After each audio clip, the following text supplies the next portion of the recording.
Sir ఆ రోజు మీ మీద అటాక్ చేయించింది నేను కాదు సార్. దాని గురించి సెపరేట్ గా డిస్కషన్ పెట్టుకుందాం గానీ ఏంది కిడ్నాప్ చేసినావంట? సార్ ఇది కూడా నేను చేయలేదు సార్. యాక్సిడెంట్ చేసింది నా కారే గానీ డ్రైవింగ్ మాత్రం నేను చేయలేదన్నాడంట నీలాంటాడు. ఓరి నా కొత్తిమీర కక్క, నువ్వేం చేయలే, మొత్తం నీ ఫ్యాన్సీ చేసి ఉంటారు కదా. మొన్న జరిగింది మీ మనసులో పెట్టుకునేదో. రాజప్పా, ఆ నారాయణమూర్తిని 2 రోజుల్లో ఇడిపించినావా? సరే, ఈ విషయం సీఎం సీరియస్ గా తీసుకున్నాడంటే హోము సీఎం కాదు, ఉండదు కూడా ఊడిపోద్ది. సార్ నేను చెప్పేది పోయ్యా, ఆ నారాయణమూర్తిని నీ ఫ్యాన్సే ఇడిపిస్తారో నువ్వే ఇడిపిస్తావో ఇడిపించండి పో.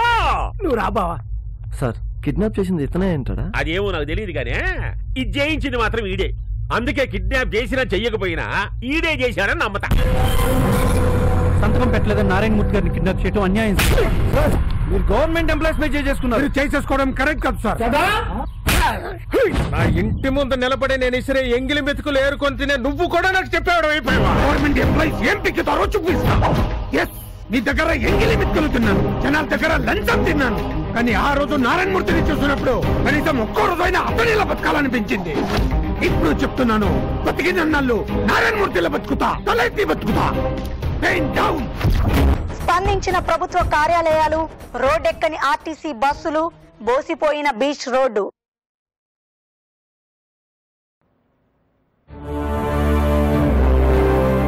నమస్కారం. ఏమిటి అశోక్ గారు ఇది? ఒక వ్యక్తి కోసం ఇంత గొడవ? ప్రభుత్వ ఉద్యోగులందరూ ఇలా విధులకు రావటం మానేస్తే గవర్నమెంట్ కి రోజుకి ఎంత నష్టం వస్తుందో చీఫ్ సెక్రటరీగా మీకు తెలియదా? ఇలా గైర్ హాజరైన వాళ్ళ మీద కఠిన చర్యలు తీసుకోమని సీఎం పేషీ ఆఫీస్ నుంచి ఆర్డర్స్ పంపించమని చెప్పాను కదా, పంపించారా? పంపించాను సార్, కానీ అవి పాస్ చేయాల్సిన ప్రిన్సిపల్ సెక్రటరీ రమణారావు గారు కూడా ప్రింట్ డౌన్ చేశారు. ఉద్యోగులు ఎవరి మాట వినే పొజిషన్ లో లేరు సార్. వినకపోతే do you think will keep quiet? చూడండి, ప్రజలకు ఇబ్బంది కలిగే దేన్ని ఒక సీఎం గా నేను క్షమించను. మీరు వెంటనే అన్ని డిపార్ట్మెంట్స్ లోనూ టెంపరీగా స్టాఫ్ అపాయింట్ చేయండి. విధులకు రాని వాళ్ల మీద ఎస్మా ప్రయోగించడానికి రెడీ చేయండి.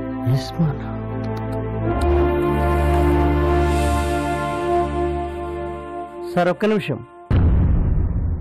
ఇది కేవలం ఒక వ్యక్తి కోసం జరుగుతున్న పోరాటం కాదు సార్, సొసైటీ మర్చిపోతున్న విలువల్ని కాపాడడానికి జరుగుతున్న ఉద్యమం సార్. ఈ వైజాగ్ లో మున్సిపల్ కార్పొరేషన్ లో పనిచేసే ఓ అధికారి కోసం ఇన్ని వేల మంది పెన్ డౌన్ చేయడం మామూలు విషయం కాదు సార్. నిజానికి వాళ్ళలో చాలా మందికి నారాయణమూర్తి ఎలా ఉంటారో కూడా తెలుసు సార్. సార్, ఉద్యోగులు ఒక్కరోజు విధుల్లోకి రాకపోతే ప్రభుత్వానికి వచ్చే నష్టం గురించే మీరు ఆలోచిస్తున్నారు, కానీ వాళ్లలో వచ్చిన మార్పు వల్ల సొసైటీకి ఎంత లాభం జరుగుతుందో కూడా మీరు ఆలోచించారు సార్. ఇది కేవలం మాటల్లో మిగిలిపోయిన నిజాయితీని చేతల్లో చూపించడానికి మనకొచ్చిన గొప్ప అవకాశం సార్. ఇక నిర్ణయం మీదే.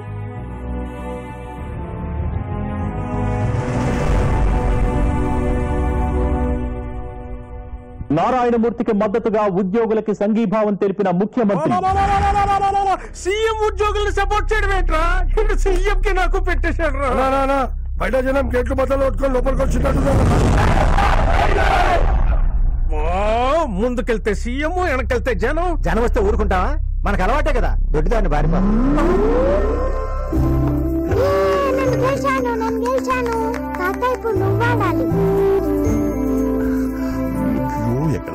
ఎక్కడ ఉంది ఈ టైంలో బాబా?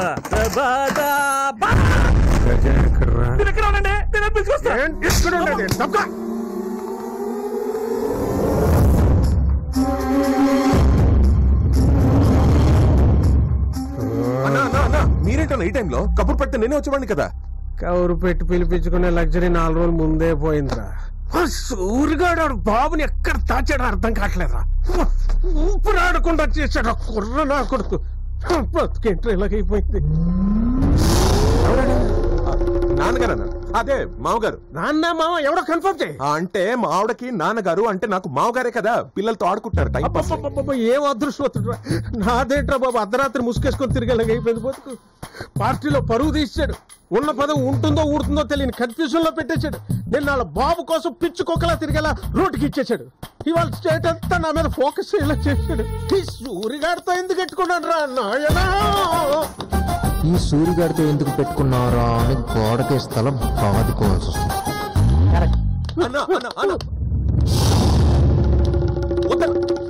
ఏంటన్నా ఇది? ఆకలిస్తుంది, అన్నం పెట్టరా.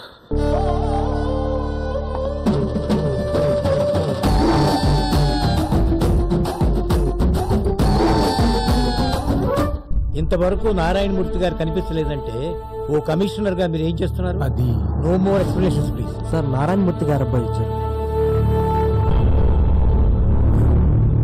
నమస్కారం సార్. నమస్తే. మీ నాన్నగారు ఎక్కడున్నా తీసుకొచ్చే బాధ్యత మాది. నువ్వేం టెన్షన్ పడకు బాబు. మా నాన్న గురించి నాకేం టెన్షన్ లేదు సార్, ఎందుకంటే ఆయన నా దగ్గర ఉన్నారు. సారీ సార్, మా నాన్న చేత తప్పు చేయించాలని చూసిన రాజప్ప నుంచి ఆయన కాపాడుకోలేకపోతే ఒక కొడుకు నేను తప్పు చేసిన అవుతాను. అందుకే తప్పు చేశాను. మా నాన్న వెనక నేను ఒక్కనే నిలబడతాను అనుకున్నాను, కానీ వాళ్ళ ఆయన కోసం ఇన్ని వేల మంది నిలబడతారని ఎక్స్పెక్ట్ చేయలేదు సార్. మీరు కూడా సపోర్ట్ చేస్తున్నారని తెలిసాక నేను చేసిన తప్పు ఇంకా దాచకూడదు అనిపించింది. అది చెప్పడానికి మీరే కరెక్ట్ అనిపించింది, అందుకే వచ్చాను సార్. నువ్వు చేసింది తప్పే, కానీ అది తప్పు కాదు. ఎందుకంటే 100కి 1000కి 1,00,000కి అధికారుల సంతకాలు అమ్ముడుపోతున్న ఈ రోజుల్లో నువ్వు చేసిన పని వల్ల గవర్నమెంట్ ఎంప్లాయీ సంతకానికి ఎంత విలువుందో ఈనాడు ప్రపంచానికి తెలిసింది. సూర్య ప్లీజ్, ఎవరి దాకోయింది. ఇవాల్టి నుంచి నేను సంతకం పెట్టే ప్రతిసారి నాకు మీ నాన్నగారే గుర్తొస్తారు. ఏ అబద్ధం జనాల్లో ఇంత మార్పు తెచ్చిందో ఆ అబద్ధం నిజం అవ్వాలి. దానికి నువ్వేం చెయ్యాలనుకుంటున్నావో అది నువ్వు చెయ్యి. నేనేం చేయాలో అది నేను చేస్తాను. ఏమైందిరా? ఇమ్మీడియట్గా నాన్న ఎక్కడ ఉన్నాడో రాజుకి తెలియాలి. వాడు నాన్న తీసుకెళ్తుండగా రెడ్ హ్యాండెడ్గా మీడియాకి దొరికిపోవాలి. గజాకు ఫోన్ చేయాలి. ఫోన్. Hello Gaza. ఫ్రెండ్ కోసం ఫోన్ చేసావా? నీ ఫ్రెండ్ నా దగ్గరే ఉన్నాడు, చాలా సేఫ్ గా. నీ ఫ్రెండే కాదురా బాబు, నీ బాబు కూడా నా దగ్గరే ఉన్నాడు. నీ బాబు గజా ఇంట్లో ఉన్నాడని నాకెలా తెలుసు అనుకుంటున్నావా? నిన్న రాత్రి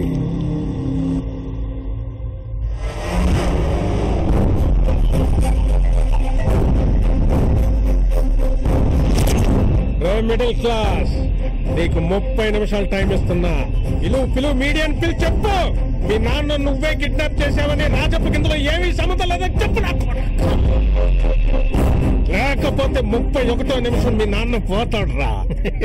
ఈ క్షణం మీ నాన్నను ఎక్కడ పెడతానో నాకేం తెలియదురా. Your count starts. నాన్న రాజప్ప దగ్గర ఉన్నాడు. మీడియం పిలిచి నిజం చెప్పొద్దు, నాన్న చంపేస్తాడంట.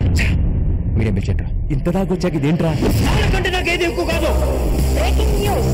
ఇంకొద్ది నిమిషాల్లో మీడియా ముందుకి నారాయణమూర్తి కొడుకు తన తండ్రి కిడ్నాప్ గురించి మీడియాకు సంచలన నిజాలు వెల్లడించనున్నారు.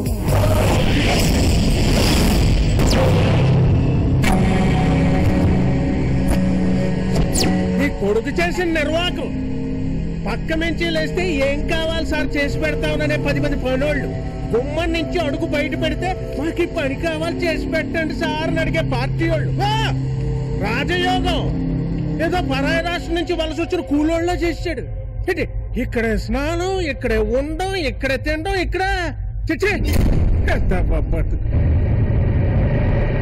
నువ్వు ఎప్పుడన్నా ఎక్స్పెక్ట్ చేసావా నువ్వు సంతకం పెట్టక ఆగిపోయిన ఇదే బిల్డింగ్ లో చచ్చిపోతావని? టైం సార్, టైం 4 అయింది. నాకు ఆఫీసులో ఈ టైంకి టీ అలవాటు, కాస్త తెప్పిస్తారా?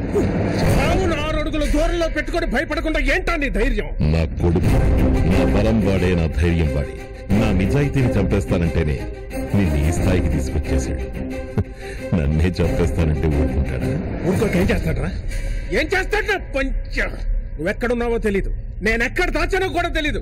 ఎలా వస్తాడో నాకు తెలీదు, కానీ పక్కాగా వస్తాడు. ఎందుకంటే నేనంటే వాడికి పిచ్చ. పిచ్చతోనే నీ కొడుకు మీడియాని పిలిచి బాబోయ్ నేనే కిడ్నాప్ చేశాను, మా బాబు నన్ను ఒగ్గేయండో అని నిజంగా ఎక్కేస్తాడు. దాంతో జనం తరగబడి ఆయన్ని చంపేస్తారు. ఆ తర్వాత నేను నిన్ను చంపేస్తాను. అడిగి ఇచ్చిన టైం 30 నిమిషాలు, అయిపోయిన టైం 20 నిమిషాలు, మిగిలిన టైం 10 నిమిషాలు. నీ కొడుకు టీవీలో వస్తాడు.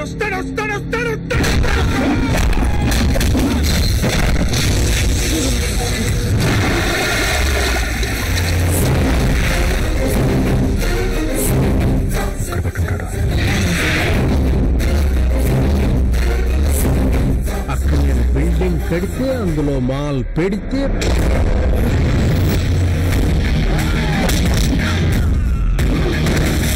చెప్పేస్తావరా? చెప్పేస్తావరా? చెప్పు, కళ్ళ మీద చెప్పు.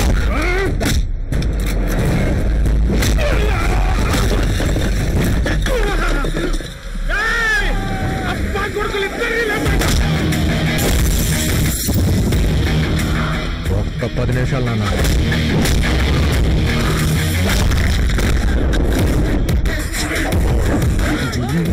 అన్నా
చంపేస్తానంటే మీ నాన్న సంతకొద్దు, నీతో నాకొద్దు. నువ్వేం చెప్తా చేస్తాను.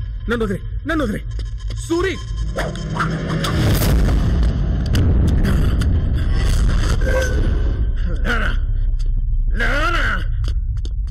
వద్దు. రాజప్ప, ఏర వెంకట శివలింగ రాజప్ప. మా నాన్న చెప్పొద్దు. చెప్పొద్దు. కాబట్టి నువ్వు చెప్పినట్టు మీడియాతో మా నాన్న నేనే కిడ్నాప్ చేశాను చెప్తా. కానీ మా నాన్న మాత్రం ఏం చేయొద్దు ప్లీజ్. ఆ రోజు సంతకం పెట్టినప్పుడే చంపేయాలి. లేట్ చేశాడు. ఏంది లేపేది నీ పంచ? ఓ పారి వెనక్కి తిరిగి చూడప్ప. మొత్తం నీ ఫ్యాన్స్ వచ్చింటారా? ఏందిరా ఇంకా చూస్తా ఉంటారా?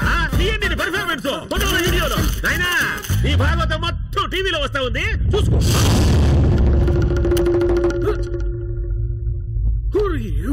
కన్ను పెట్టింది నేనే కానీ కిడ్నాప్ చేసింది నేను కాదు. పేడ పిసికింది నేనే గానీ పడక కొట్టింది నేను కాదు అన్నాడంట. నీలాంటి ఒకడు గోరి నా తాటాకు మొట్ట కన్ను పెట్టిన తర్వాత నువ్వు కిడ్నాప్ చేస్తే ఏంది, చేయకపోతే ఏంది? ఏందిరా బియ్య చూస్తా ఉన్నావా? కుట్టుకు పేపరా? ఏందా పేపర్? నీ రాజీనామా పేపర్లే. ఒక సంతకం పెట్టు. రాజీనామా చేయకపోతే జీపీ తిరగేస్తా. రాజప్ప, రాజీనామా చేయకపోతే ఇంటికి వచ్చి కొడతావు. ఫోన్ చూడు రాజప్ప, నీలాంటి దోషులను శిక్షిస్తేనే ప్రజలకి ప్రభుత్వం మీద నమ్మకం పెరుగుతుంది. వెంటనే రాజీనామా చేయబోయా.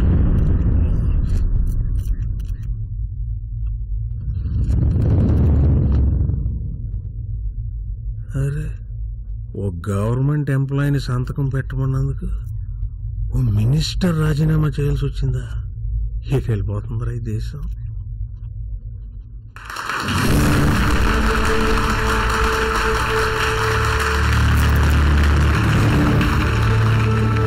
నా నిజాయితీని గెలిపించి నా గమ్యాన్ని చేరుకునేలా చేసిన ప్రతి ప్రభుత్వ ఉద్యోగికి, యువతకి, మీడియాకి, సీఎం గారికి శిరస్సు ఉంచి నమస్కరిస్తున్నా.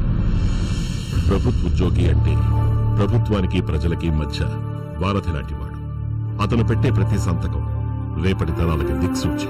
ప్రభుత్వ ఉద్యోగి తప్పు చేస్తే శిక్ష రేపటి తరాలు అనుభవిస్తాయి. రేపటి తరాలంటే ఎవరో కాదు, మన పిల్లలు, వాళ్ల పిల్లలు, వాళ్ల పిల్లల పిల్లలు. ప్రతి ప్రభుత్వ ఉద్యోగి జాబులో జాయిన్ అయినప్పుడు రిటైర్ అయ్యే చివరి క్షణం దాకా ఆనెస్ట్ గానే ఉండాలనుకుంటాడు. కొన్ని ప్రెషర్స్ వల్ల ఒకరు 1 year లో ఓడిపోవచ్చు, ఇంకొకరు 5 years లో ఓడిపోవచ్చు. అంతెందుకు, 30 ఏళ్లు నిజాయితీగా ఉన్న నేను కూడా 5 రోజుల ముందు ఓడిపోవడానికి మెట్టు దిగిన వాణ్ణి. కానీ నన్ను గెలిపించింది నా కొడుకు.